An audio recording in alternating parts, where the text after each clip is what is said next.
ڈرانے والا نہ ہو۔ مطلب کیا کہ وہ نبی کی شکل میں ڈرانے والا ہو، خواہ وہ کسی امتی کی شکل میں، کسی متبع سنت کی شکل میں کوئی ڈرانے والا ہو۔ مشرکین مکہ میں جو ڈرانے والے تو تھے، نبی نہیں تھا، وگرنہ آپ تفسیر اٹھا کے دیکھیں، زید بن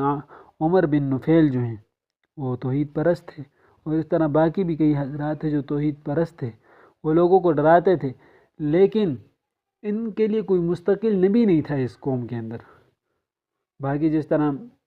عرب والوں میں کوئی مستقل نبی نہیں تھا، جس طرح بنی اسرائیل کے اندر اتنے انبیاء کا ایک سلسلہ جاری ہوا، ان کے اندر یہ سلسلہ نہیں تھا، اس لیے ما انذر آباؤہم کہا گیا، وگرنہ ہر قوم کے اندر کوئی نہ کوئی ڈرانے والا موجود ہوتا ہے۔ خلاصہ یہ سمجھیں کہ پچھلی آیت کے اندر وَإِن مِّنْ أُمَّةٍ إِلَّا خَلَا فِيهَا نَذِيرٌ کا مطلب یہ ہے کہ